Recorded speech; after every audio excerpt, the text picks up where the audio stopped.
like jumped out of a chair or something like that. Like she's so scared of everything. Hey guys, Get Level here, and today we're going to be taking a look at the Pengo HDMI to USB-C 4K grabber. Now you probably heard of the name Pengo before because I already reviewed a product from theirs that was a 4K grabber. The thing with that 4K grabber is that it was a 4K pass-through, so you could plug your 4K device and have them on your TV while you're actually capturing them to your PC, but the output that goes into your PC was not 4K, which was kind of misleading. There's a lot of people who were disappointed by that, including Vox. I saw his video on it while researching this product actually. But today we actually have a product that is pretty different because there isn't any real pass-through. This is one HDMI port. You're supposed to plug your device in and then capture it via USB-C. It's my first time really plugging any USB-C things directly into my computer. And basically today we want to talk about what they claim on the box, on the website,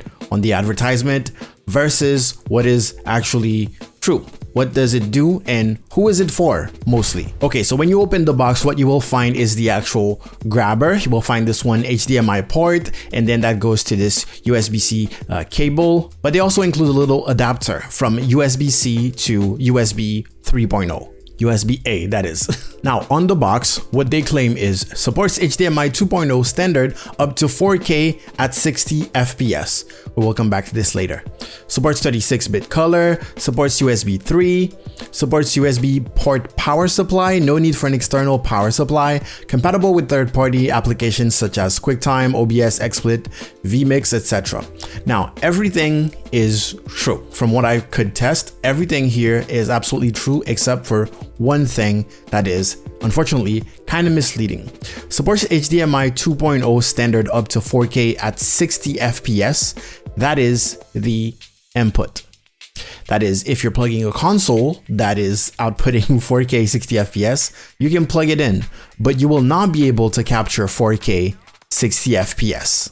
I wish this was a little clearer.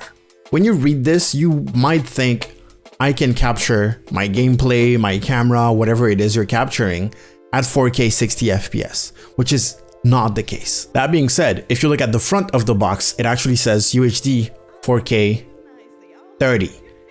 So I am currently using a Sony ZV-1 as my camera, and I am actually using one of those cheap capture cards that I bought for like $9, and so far, it was really good. 1080p, 30 FPS, it was great. I actually do not own any devices that can stream 4K 60 FPS or anything of that sort, except for this camera, right? So basically, I had to use it with this camera to see what it was like. And when I first plugged it in, I used the adapter and plugged it into a USB 2, and that didn't work. Then I finally plugged it into a USB 3 port, and it was working well, except I was not getting 4K. And that is in OBS Studio, by the way. I was not getting 4K at all. It was stuck at 720p for some reason. So I had to get rid of the adapter, and thank God my computer actually has a USB-C port at the back. It's USB 3, and I plugged it directly in. And from there, everything was smooth. I was able to get 4K 30 FPS as promised. From there, I tried playing with the settings a little bit, but everything was running pretty smooth. I was really getting that 4K 30 FPS that was advertised. So the next step for me was to test with another device, which I have a second computer that I can force into 4K and see what it was like in order to test latency and stuff like that. For me personally, there was a little bit of latency, but very, very, very minimal. Less than a second for sure. But Pengo is known to have very, very low latency on their capture cards. So what I did with my second PC is actually plug it in directly because there's no, pass-through, and basically force it into 4K. My older PC is not a great PC, so it was kind of struggling with the 4K, and I tried playing, 4K YouTube videos, watching if I would get stutter or any like color issues. I did not get any issues really, except for the fact that my internet is not great enough to to even play 4K videos on YouTube. But yeah, this is the extent of testing that I did with it. Everything I tried with it worked really well. I was kind of confused because I thought it was 4K 60 FPS, but it is indeed 4K 30 FPS. What you need to do is go to the website and actually look at the sheet, the details, and really understand when you can get which resolution. And then I went to see the price because Pengo actually sent that for me for free and I didn't even know how much it cost. And it was about $125, which made me try to compare it with something like the Camlink. Right? The Elgato Camlink. It's more popular within my community, my viewers. I know you guys are gamers and live streamers, so you guys all know about the Camlink, right? And the Camlink right now is running for about $112, but it's usually at $129 on Amazon. And it made me wonder, why is this the same price? Why is this the same price? If this company can make a capture card that is the same price as the most popular, the most trusted capture card, it should have better specs. Basically, it should be better. Otherwise, you would go with the most popular option. And that's when I realized that depending on the video format that you choose, the Pengo can actually go up to 120 FPS in 1080p, that is. Right? So you can do 120, you can do 60 FPS, and you can do 30 FPS at 1080p, right? That's the max. Formats underneath that, you can do 720p at 60 FPS, etc. But the Camlink cannot do that. The Camlink caps basically at 1080p 60 FPS when the Pengo actually goes higher. And the Pengo also does 1440p at 60 FPS. Depending again on the video format. That's why I say you definitely need to go check out the sheet for the Pengo because it depends on the video format. You're not gonna have all the options, so make sure you check it out. I'll probably put them on screen so you can really understand, but that's a plus. That is what would justify the price, I would say. That being said, Pengo was never a cheap company. The capture card that I reviewed was actually pretty close to the Elgato equivalent, I would say. So you're not buying cheap plastic stuff here, although this is plastic.